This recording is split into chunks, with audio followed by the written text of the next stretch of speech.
ನಮಸ್ಕಾರ. ಸದಾನಂದ ಬಾಮ್ನಿ ಯೂಟ್ಯೂಬ್ ವಾಹಿನಿಗೆ ಸ್ವಾಗತ. 33% ಮಹಿಳೆಯರಿಗೆ ಹೆಚ್ಚಿನ ಸ್ಥಾನ ಕೊಡಬೇಕಂತೇಳಿ ಲೋಕಸಭೆಯಲ್ಲಿ ಚರ್ಚೆಯ ವಿಷಯ ಆಗಿತ್ತು. ಇದು ಫೈನಲ್ ಆಗುವಂಥ ಹಂತ ತಲುಪಿದೆ ಅಂತ ಹೇಳ್ಬೋದು. ಅಮಿತ್ ಶಾ ಈಗಾಗಲೇ ಎಲ್ಲ ಪಕ್ಷದ ಜೊತೆ ಮಾತಾಡಿದ್ದಾರೆ. ಆದರೆ TMC ಮತ್ತು ಕಾಂಗ್ರೆಸ್ ಜೊತೆ ಇನ್ನೂ ಮಾತಾಡಿಲ್ಲ, ಮಾತಾಡಬೇಕಾಗಿದೆ. ಅದು ಮಾತು ಮುಗಿದ ನಂತರ ಈಗೇನು 543 MP ಸ್ಥಾನಗಳಿವೆ, ಅವು 816ಕ್ಕೆ ಹೆಚ್ಚಾಗ್ತವೆ.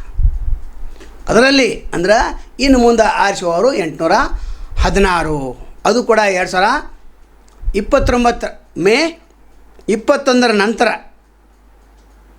ಮೇ 31ರಿಂದ ಇದೇನಾದರೂ ಅಧಿನಿಯಮ ಜಾರಿ ಆಯ್ತಂದ್ರೆ, ಸಂಸತ್ನಲ್ಲಿ ಚರ್ಚೆ ಆಯ್ತಂದರೆ ಇದು ಲಾಗು ಆಯ್ತು.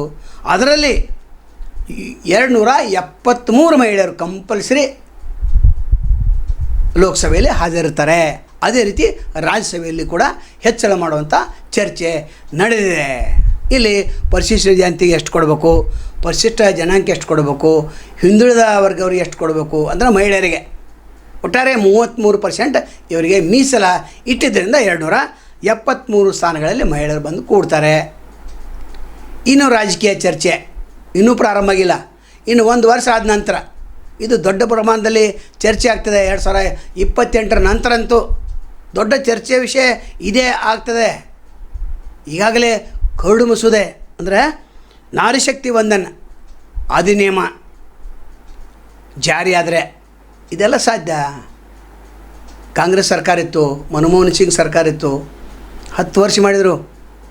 ಸೋನಿಯಾ ಗಾಂಧಿ ಮಹಿಳೆ ಮಾಡಬೇಕಾಗಿತ್ತು, ಅವರಿಗೆ ಮಾಡೋ ಇಚ್ಛಾಶಕ್ತಿ ಇರಲಿಲ್ಲ. ಎಷ್ಟೋ ವಿರೋಧ ಬಂತು, ಈಗಲೂ ಕೂಡ ವಿರೋಧ ಬಂತು.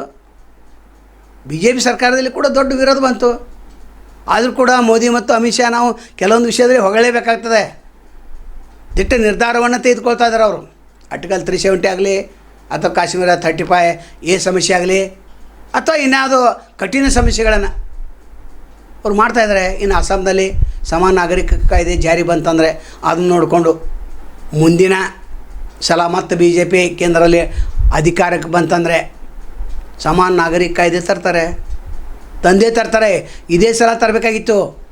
ಆದರೆ ಯಾಕೋ ಹಿಂದೇಟನ್ನು ಹಾಕ್ತಾಯಿದ್ದಾರೆ. ಕಾರಣ ಇಲ್ಲಿ ಮಹಿಳಾ ಮೀಸಲಾತಿ ಇದೆಯಲ್ಲ 33%, ಅದರ ಕಡೆ ಎಲ್ಲ ಲಕ್ಷ್ಯ ಇದೆ.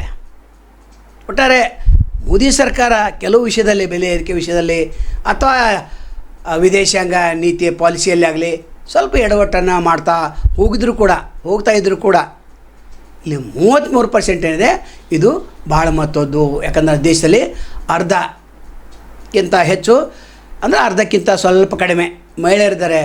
ಪುರುಷರು 52% ಇದ್ದಾರೆ, 48% ಮಹಿಳೆಯರಿದ್ದಾರೆ. ಅವರೇ ವೋಟ್ ಬ್ಯಾಂಕ್. ಒಂದು ವೇಳೆ ಅದು ಏನಾದರೂ ಆದರೆ ಮತ್ತು BJP ಆಡಳಿತಕ್ಕೆ ಬರೋದು ಸಜ್ಜಿಕ್ಕಿದೆ. ಯಾಕಂದರೆ ನಾವು ಕೊಟ್ಟಿದೆ, ನಮ್ಮಿಂದ ಸಾಧ್ಯ ಆಯಿತು. 75 ವರ್ಷದಲ್ಲಿ ಮಾಡದೆ ಅಂಥ ಸಾಧನೆ ನಾವು ಮಾಡಿದ್ದೇವೆ. ಕಾಂಗ್ರೆಸ್ 50 ವರ್ಷ ಆಡಳಿತ ನಡೆಸಿತು, ಮಾಡಲಿಲ್ಲ ಅವರು. ಅಂದರೆ ನಾರಿಯನ್ನು ಇವರು ತುಳ್ಕೋತಾ ಬಂದಿದ್ದಾರೆ ಅಂತ ಆರೋಪ ಹಾಕ್ತಾರೆ ಅವರು. ಚುನಾವಣೆ ಸ್ಟಂಟ್ ವಿಷಯದಲ್ಲಿ, ಚುನಾವಣೆ ಪ್ರಚಾರ ವೇಳೆಯಲ್ಲಿ BJP ಅವರು ಭಾಳ ಚಾಣಾಕ್ಷ ನೀತಿಯನ್ನು ಅನುಸರಿಸ್ತಾರೆ. ನಂತರ BJP IT ಶೆಲ್ ಇದೆ. ಇದೆಲ್ಲವನ್ನು ನೋಡಿದಾಗ 2029 ಮೇ 31 ನಂತರ ಇದು 33% ಆದರೆ ಭಾಳ ಚರ್ಚೆ ವಿಷಯ ಆಗ್ತದೆ ಮತ್ತು ಲಾಭ ಕೂಡ BJPಗೆ ಆಗ್ತದೆ.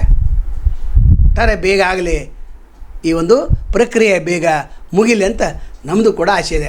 ಇದೇ ಮಾದರಿಯಲ್ಲಿ ವಿಧಾನಸಭಾ ಕ್ಷೇತ್ರಗಳನ್ನು ಹೆಚ್ಚು ಮಾಡುವಂಥ ಸಾಧ್ಯತೆ ಕೂಡ ಇದೆ.